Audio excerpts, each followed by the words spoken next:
নমস্কার বন্ধুরা, এসএস দাস কিচেনে আমি সুমিতা। আজ নিয়ে এসেছি নতুন একটা রেসিপি। আজকের রেসিপি দুধ পটল। এই দুধ পটল আমি কিভাবে বানাই সেই রেসিপিটাই আজ আমি আপনাদের সাথে শেয়ার করব। চলুন দেখে নেওয়া যাক রেসিপিটা। নিয়ে নিচ্ছি 500 গ্রাম পটল। পটলগুলোকে ভালো করে ধুয়ে জল ঝরিয়ে শুকিয়ে নিয়েছি। এবার খোসাটা ছাড়িয়ে নিতে হবে। খোসাটা একটু একটু রেখে ঠিক এইভাবে ছাড়িয়ে নিতে হবে। একেবারে পুরো খোসা থাকবে না, ওইভাবে ছাড়াবেন না।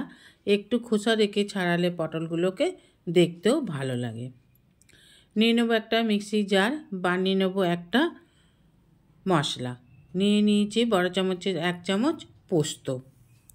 নিয়ে নেব বড় চামচের 1 চামচ তিল, সাদা তিল। সাদা তিল যে কোনো রেসিপিতে দিলে কিন্তু খেতে ভালো লাগে। আর নিয়েছি 4-5টা কাজু বাদাম। এবার একটা মিহি পেস্ট বানিয়ে নেব। এবার নিয়ে নেব আদা কাঁচা লঙ্কা নিয়ে নেব। এবার ভালোভাবে আদা কাঁচা লঙ্কাটারও একটু জল দিয়ে একটা পেস্ট বানিয়ে নিলাম। একটু জল দিয়ে একটা পেস্ট বানিয়ে নেব, মিহি পেস্ট বানিয়ে নেব। এবার ছাড়ানো পটলগুলো ভালো করে ধুয়ে নিয়ে এবার হলুদ আর লবণ মাখিয়ে নেব। হলুদ আর লবণ মাখিয়ে নিলে পটলগুলো খুব তাড়াতাড়ি ভাজা হয়ে যায়, না তো পটল কিন্তু সহজে নরম হতে চায় না। হলুদ আর লবণ মাখিয়ে কম করে 15 থেকে 20 মিনিট রেখে দিলে পটল ভাজতে খুব সুবিধা হয়। ভালো করে হলুদ আর লবণ মাখিয়ে নিন। এবার ওভেনে কড়া বসিয়ে দিয়ে দেব তেল। রান্নাটা আমি সর্ষের তেলে করব, তাই দিয়ে দিলাম সর্ষের তেল। এবার পটলগুলোকে দিয়ে ভালোভাবে নেড়ে নেড়ে লাল করে ভেজে তুলে নিতে হবে। লাল করে ভেজেই তুলতে হবে, না হলে কিন্তু পটলগুলো কাঁচা থেকে যাবে। তাই পটলগুলোকে একটু লাল করে ভেজে তুলে নিন। এইভাবে সব পটলগুলোকে দিয়ে একটুখানি 2-3 মিনিট অন্তর অন্তর এইভাবে একটু নেড়ে নিতে হবে। দিয়ে দেবো ঢাকা। 2-3 মিনিট পর ঢাকা খুলে দেখুন পটলগুলো নরম হয়ে গেছে, একদিক করে লাল হয়ে গেছে। আর একটু ভেজে তুলে নেব, খুব একটা লাল করেও ভাজবো না। দেখুন এখন পটলগুলোকে আমি তুলে নেব। পটলগুলো কিন্তু ভালো করেই ভাজা হয়ে গেছে আর পটলগুলো লালও হয়ে গেছে। এখানে বলে রাখি, যেসব বন্ধুরা আমার চ্যানেলটিকে সাবস্ক্রাইব করে আমার পরিবারের সদস্য হয়েছেন তাদের অসংখ্য অসংখ্য ধন্যবাদ। দিয়ে দিলাম ফোড়ন। দিয়ে দেবো তেজপাতা, শুকনো লঙ্কা, গোটা গরম মশলা, গোটা মৌরি। ফোড়নটাকে 1 সেকেন্ড একটু ভেজে নিয়ে দিয়ে দেবো আদা কাঁচা লঙ্কা বাটা। 1 সেকেন্ডের জন্য মশলাটাকে ভালোভাবে একটু কষে নিতে হবে। আদার কাঁচা গন্ধ চলে গেলে এবার দিয়ে দেবো গুঁড়ো মশলা। দিয়ে দেবো লাল লঙ্কার গুঁড়ো, জিরে গুঁড়ো, ধনে গুঁড়ো দিয়ে মশলাটাকে ভালোভাবে কষে নেব। মশলা যত কষবেন তরকারি তত টেস্টি হয়। এবার দিয়ে দেবো পোস্ত, কাজু বাদাম, সাদা তিল যে বেটে রেখেছিলাম সেই মশলাটা এখানে দিয়ে দিলাম। দিয়ে দিলাম 1/2 টিস্পুনের মতন হলুদ গুঁড়ো। এবার ভালোভাবে কষতে হবে যতক্ষণ না মশলা দিয়ে তেল ছেড়ে দিচ্ছে। দিয়ে দিলাম পরিমাণ মতন লবণ আর দিয়ে দেব 1 টিস্পুন চিনি। চিনি দিলে তরকারি টেস্টিও হয় আর তরকারির রঙটা খুব সুন্দর আসে। দিয়ে ভালোভাবে মশলাটা দেখুন কষে নিতে হবে বেশ একটু ভাজা ভাজা করে।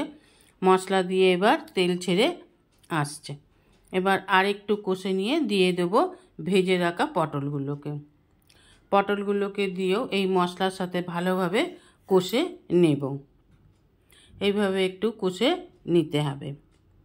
এবার দিয়ে দেব দুধ, লিকুইড দুধ আগে থেকে জাল দিয়ে ঘন করে রেখেছিলাম, সেই দুধটাই এখানে দিয়ে দিলাম। দুধটা কিন্তু ঈষৎ উষ্ণ গরম আছে, না হলে দুধটা কিন্তু কেটে যেত। কেটে যাতে না যায় সেই জন্য দুধটা একটু গরম থাকাকালেই দিতে হবে।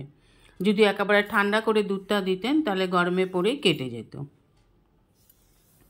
এবার ভালো করে সমস্ত উপকরণগুলোকে মিশিয়ে দিন।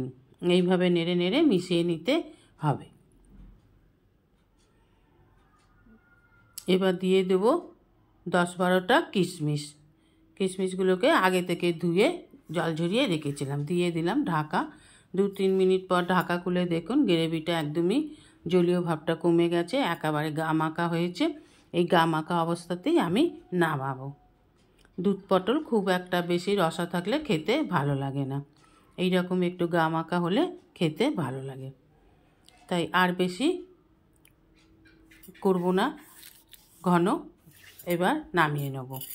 দিয়ে দিলাম কসুরি মেথি। আমি এখানে কসুরি মেথি দিলাম, আপনারা ইচ্ছা করলে ধনেপাতাও দিতে পারেন। কসুরি মেথি দিয়ে এবার একটু ভালোভাবে কসুরি মেথিটাকে মিশিয়ে নেব। গ্যাসটা অফ করে দিন। 2-3 মিনিট স্ট্যান্ডিং সময় রেখে দেব। 2-3 মিনিট পর নামিয়ে নিলেই তৈরি দুধ পটল। গরম গরম ভাতের সাথে খেতে ভালো লাগে, এছাড়া লুচি পরোটা রুটির সাথেও খেতে ভালো লাগে। অনুরোধ রইল এইভাবে একবার করে খেয়ে দেখবেন নিরামিষ দুধ পটল।